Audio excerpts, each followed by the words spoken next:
Hi everyone, Barbara Rankin here today, and I have a continuation of the video I made for color art using this piece of chipboard, actually cardboard, corrugated cardboard that came out of a shipping box. And I've had some requests for just how I might finish this, add pages, add pockets, whatever, to the inside. So that's what today's video is all about. The first thing I would say is let's add pockets. It's always a good idea to have some pockets on the outer covers just to store ephemera or slip little notes or things in, and even if it's not something you want to keep there permanently, if you wanted a reminder and you just stuck it in there briefly to use later to write down in your book, on your book pages, it's just a good idea, and it doesn't take up any room. And so that's what I'm going to do first. And the first thing I did was select some paper from this Momenta paper pad. It's 8 by 8 inches. It doesn't have a name, but I did get it at Hobby Lobby. And it's just a lot of really nice kind of textury looking colored background papers. And so as I was flipping through the book, I thought this piece would go very nicely because it matches the color I have inside, in between the pieces of paper. So the first thing I would do is measure exactly how wide this piece of paper is. I want it to be exactly the same. So I'm coming up with 4 5/8, just slightly longer than 4 5/8. Don't fret, just get as close as you can. It's not a big deal.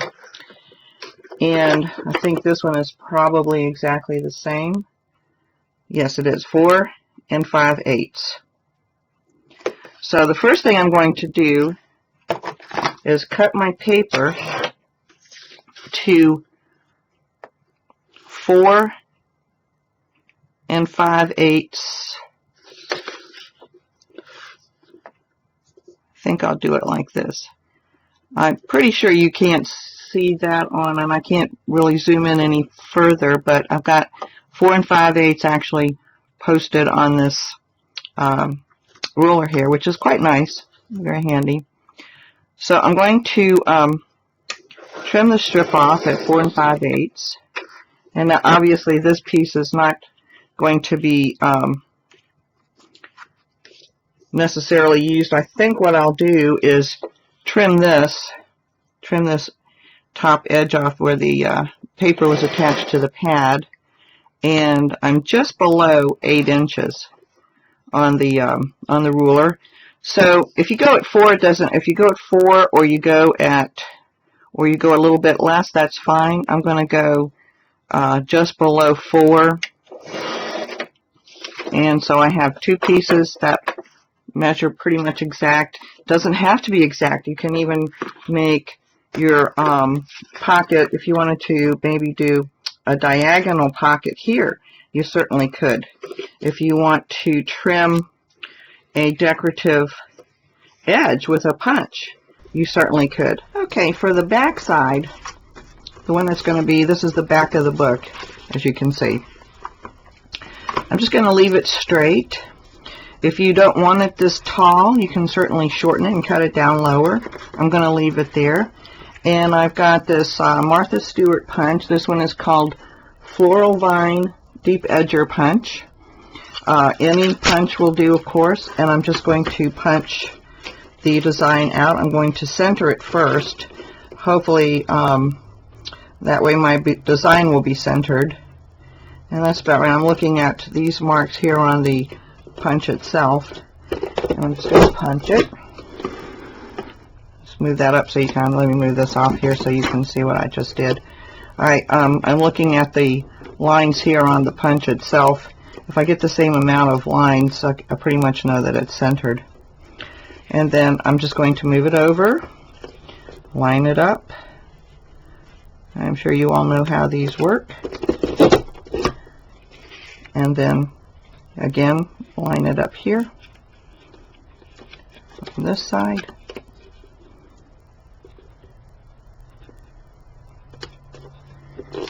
And pinch it. Okay, and now I'm going to get rid of this before I get it all over everywhere. Confetti. And so the first thing I'm going to do is simply take some white glue. Liquid glue is best. I'll put that back up there. Liquid glue is best because it dries. If you use the tape runner, the tape never dries, and so every time you stick something down in there, it will kind of catch on the tape. So I've learned that by using the white glue, you just want to put a very thin line along the bottom to make your pocket.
Okay, now if this had been double-sided paper, the print of the other side would be showing through instead of we've got white.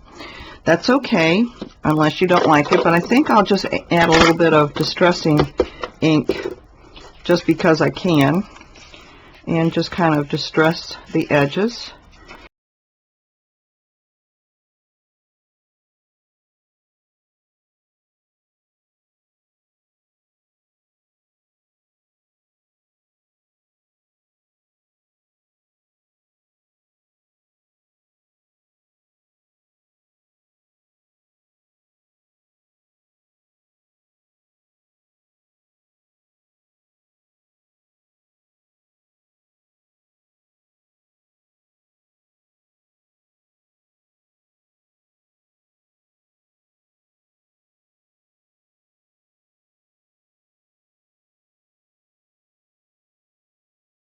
So, there you have your book with 2 pockets, and if you want to add pages, which we're going to do next, this is the spine here, the spine portion you would add your pages to. This one is only for closing.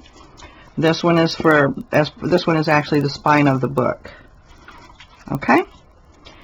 So let me go grab some papers and I'll be right back. Okay, first of all, we know that the book measures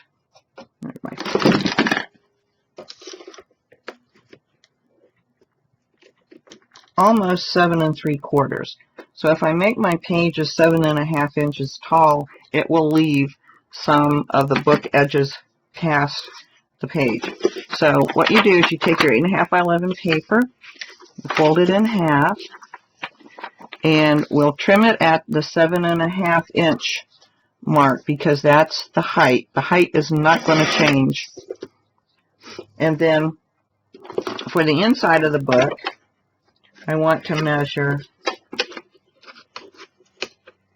and 4 1/2 gives me a little bit of extra here. So 7 1/2 by 4 1/2. Okay, that gives me each of my. So I cut each of my pages at 7, and this is folded.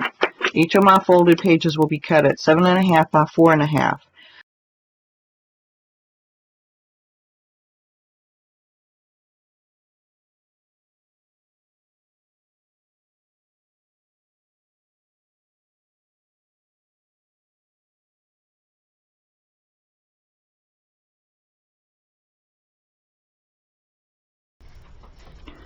Okay, the first thing I've done is I have made one signature. A signature is the part of a book that consists of pages that have been folded and placed one inside each other. In this case, I've got 4 sheets. That there is a signature. And what I did to mark the holes was, with some of the paper that I had left, I took one of the strips that came off. It's the same height as the height of the page. I folded it in half. I folded it in half again. And then I folded it in half again.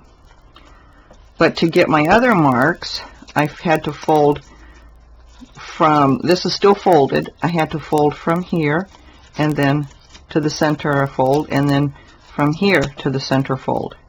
That gave me, when I opened this up, that gave me a place to put my marks. I've got 4 holes, and they are approximately, you want your 2 outer holes to be no closer to the edge than 3/4 of an inch. This is about 1 inch. And then these 2 holes are in the center, as you see. Now you can mark holes, any number of holes you wish, but this one will be very, very simple to do. And I've marked, I used a paper piercing tool to pierce holes through where I've marked the little X's there. And this is going to be my template for the marking of the holes.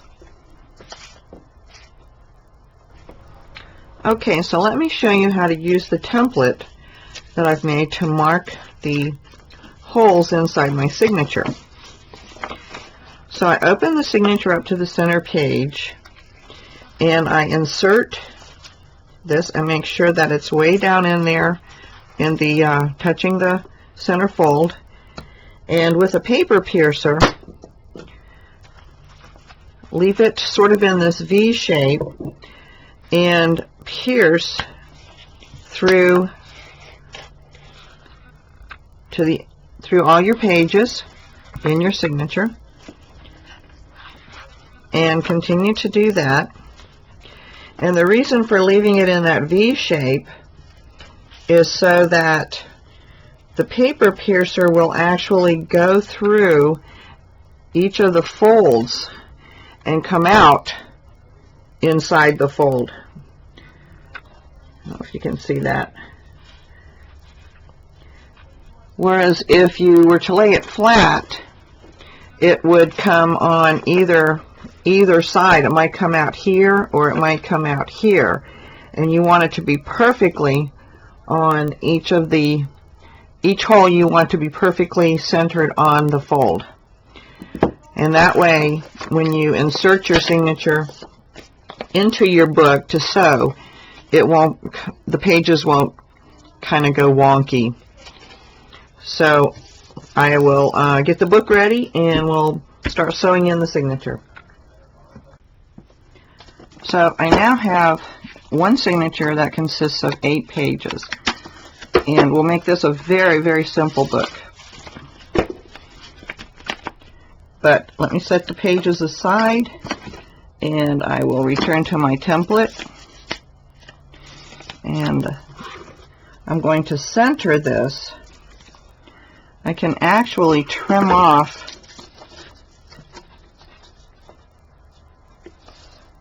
where these other marks are. I was using this for something else. This will allow me to line it up nicely in the center of the spine.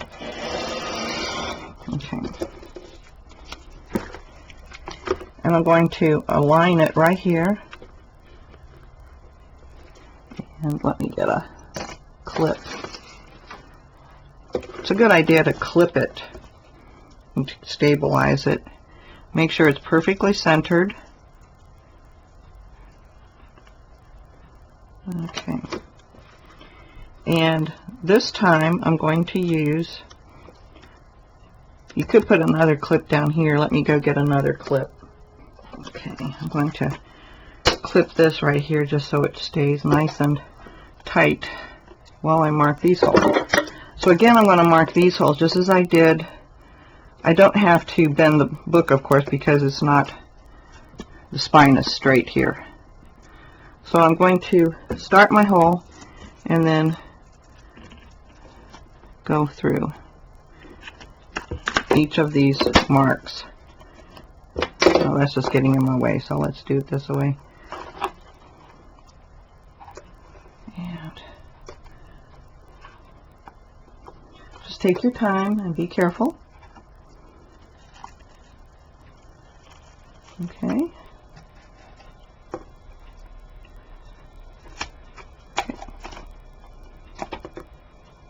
You can use your paper piercer, your awl.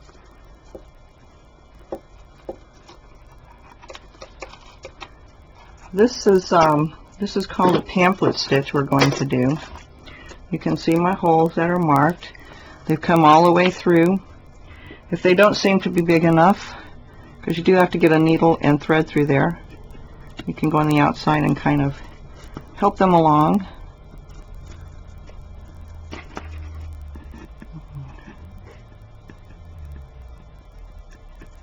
But you see why it's important to take your time and make sure that it's straight, because that's going to look better in the end on your book. Okay, so let me go get some needle and thread, and by thread I mean waxed linen. Thread is not going to be strong enough for holding a book together, so get you some waxed linen or even carpet thread, twine, something that will be strong enough to hold your book together, and the thread won't break. So I'll be right back. Okay, I've gathered some things to show you, and let me zoom out, I think, so you can have a better picture here. I have these Sewology needles. These are from Hobby Lobby, and they are called yarn darners, and they have a nice big eye. Tapestry needles work fine too, as long as you get one with a really large eye. Book needles are very similar. They're going to cost more. I have waxed linen thread. This is also from Hobby Lobby. It looks like that. This is natural color. I have, these are from Hobby Lobby. This is called round leather. I thought that would make, I don't know how strong it is, but it seems like it would make a nice spine thread for maybe a manly book. I have a selection of waxed linen thread in various colors. I believe I got these years and years ago from European Papers, but you can certainly find these in your local craft shop. This also came from one of the craft stores many years ago, and it is called Waxy Flax. It is a flax thread, which is linen, and it has wax on it.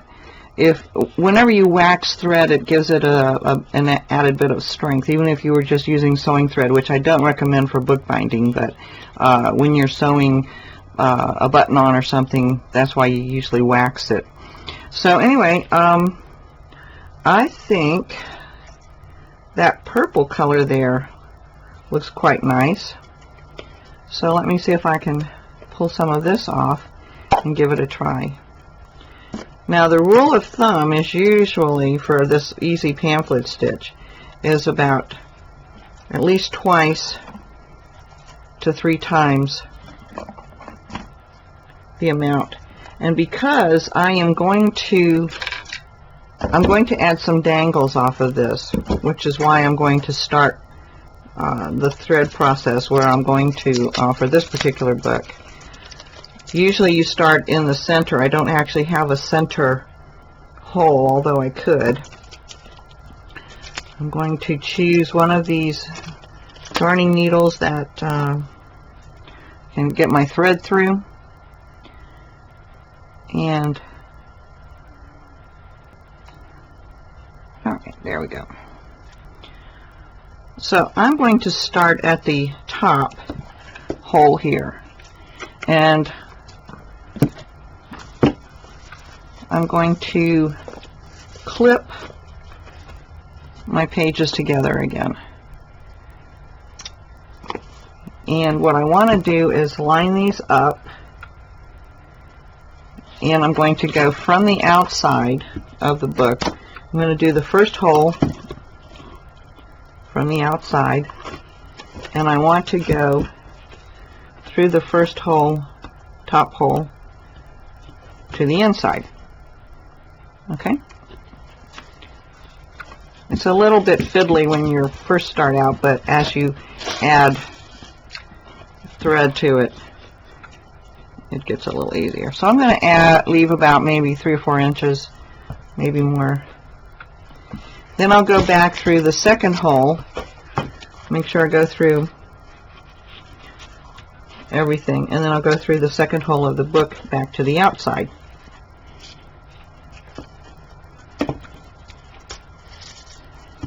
Let me show you what it looks like on the inside as I pull it through. And you don't want to pull too tightly because you don't want to tear the paper inside. You don't want to enlarge the holes. So it's basically a figure 8 kind of thing here. I'm going down and out, down and out. Okay? So now I'm going to go back through the third hole and into the third hole here. And don't worry about these being loose at the moment because we're going to tighten them up carefully. There we go. As you can see, I'm working my way down the page, and I just got one of my little leaves caught in there, fortunately. I can glue it back in. Okay. And carefully pull that. Now I want to go back to the outside.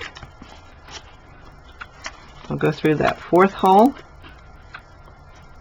through the fourth hole in the book. And here in a minute, it's going to get a little easier now as I get everything tightened up. So let me show you right now, it's pretty loose. You can see the threads hanging there. So we don't want to tear those holes in the paper, but we do want to tighten it, and this is the only chance you're going to have to tighten it. So kind of work it in and out like I've just done,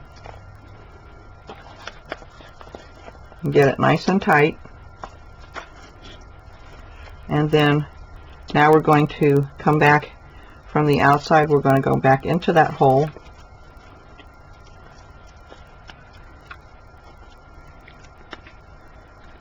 Okay, there we go. Okay, then we'll go back here into the outer hole, and then we'll make sure this is nice and tight. Okay, looks pretty tight. Yep. Okay, and then what I like to do at this point is tie it off at the very top. Okay.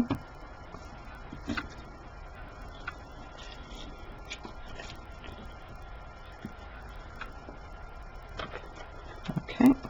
Do a couple of holes here. And we can trim it. And then what I would like to do is add charms, bling, tassels, whatever you wish to hang from these strings. You can add more strings to your spine. If you wanted to, when you get more comfortable doing this, you can add beads along here as you as you go through the steps, and it's a little bit more difficult, like I said, because you'd have to be tightening it and adjusting it for the beads and the paper. So that's for when you feel more comfortable. But now, as you can see, I've got a little book. It has its paper in it, note paper in it. Any paper will do. And I've got a little pocket here. I've got a little pocket here that I can slip things into. Okay. And a little pocket over here where I can slip things into. And there you have it. I hope you enjoyed this, and I will embellish this and post those at the end of the video. Thanks for watching, and have a great week.